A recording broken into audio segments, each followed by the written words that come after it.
friends, Wayne Brown, the Mopar man. Wanted to talk to you about the brand new second generation products that have hit the market January of 2013. For decades, the GM and Ford brake component issue has been taken care of by various vendors and manufacturers. We in the Mopar world, we've been kind of left behind. To put power brakes or upgrade the brake components on a Mopar, we really only had two choices: to go with factory components and redo those, very costly and very expensive, or we had to turn to the aftermarket world. Some companies, vendors and manufacturers have made some sort of copies of A-body units on some brackets and some smaller boosters, combined with some poor performing GM master cylinders. Most of the kits out there on the market, power brake kits, are wholly inadequate and left a lot to be desired. Here we go, my friends. These components have never been duplicated before by anybody at any time. The Icon drum brake master cylinder used on Mopars. This unit came from Bendix. It has a 1-inch bore right here. Very unique lid. This double stamping right here, very difficult to do. That's one of the reasons this master cylinder was not reproduced. This master cylinder is a really good unit. It was made by the tens of thousands. Once again, this master cylinder was used on all cars, all car lines, 1967 through 1970. It was used with manual applications, directly hooked to the brake pedal, and it was also used in power drum applications right here. That's our first unit that we did. This unit comes in at approximately retail of about $125. Once again, it's never been done. Over the last couple of decades, Wagner and Lockheed Martin, some other foundries have picked up a little bit of slack and produced this cheap master cylinder right here with this flat lid. Thousands and tens of thousands of Mopars running around with the wrong master cylinder. As far as disc brake applications, Mopar and Bendix came up with this bad boy right here. Slang term for its Hemi master cylinder, chassis number 2225621. This is an extremely powerful master cylinder. It has a large, very large 1.8" bore, often not seen until you reach the trucks.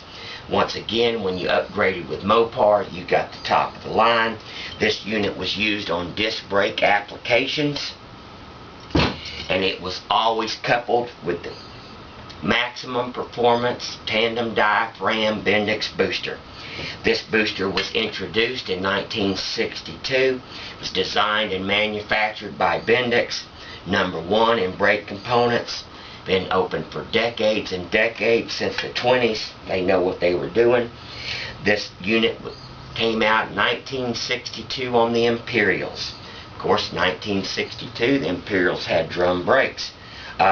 Maximum performance booster. Imperials always got the top of the line, coupled with the disc brake master cylinder, used later, starting in 1966 through 1970 on all of the B-bodies, the Roadrunners, all those cars. Power brake unit on Mopars always consisted of 4 parts from front to back, whether it was drum or disc. You have the appropriate master cylinder, the correct booster, the correct booster plate, and the correct linkage. There are several different plates out there, several different linkages. They are minute and they are particular to the application. Once again, all we had from the aftermarket world was some poor performing single diaphragm boosters, some copies from some A-bodies that were wholly inadequate.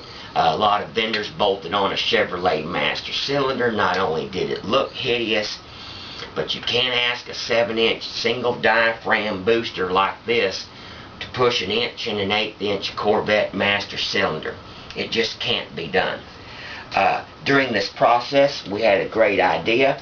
In 1970, Mopar downgraded the brake components slightly, going from Old Faithful tandem diaphragm maximum assist booster to a single diaphragm booster and a smaller master cylinder. So what we thought was, the tandem diaphragm booster was available on all cars.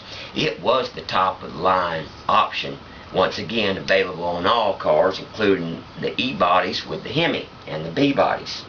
Once again, we stepped up to the plate. We have designed and manufactured a Dash 2 booster. This unit has the original factory stud pattern of the mentioned cars, 71 through 74 B bodies and the 70 through 74 E bodies. The correct plate and the correct two-part linkage. These components are factory components. They are replications of the originals. They're not sort of close to for hand grenades. They are nearly absolutely dead on. Once again, we have the drum brake master cylinder, which retails for approximately $125. We have the disc brake master cylinder, the Hemi, which retails for approximately $145. We have the Dash 1 booster, which is available for all the B bodies. It comes in at approximately $325. The boosters are $325. We have boosters for the C bodies and the Imperials, that line. Dash 3, we have these Dash 1s that fit the B bodies, factory, all cars, 1966 through 1970. And then we have the Dash 2 booster, which will fit the later B bodies and the E bodies. Once again, these boosters can be coupled with either drum, like the Imperials, or disc applications. Alright, my friends, I hope this has been helpful. Appreciate your time. Hope it was informative. You can reach me on the web at wayne@theramman.com.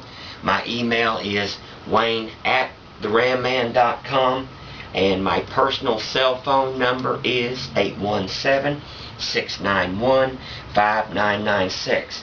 Be happy to answer any questions, and as my reputation is out there, I try to help everybody that I can, free of charge.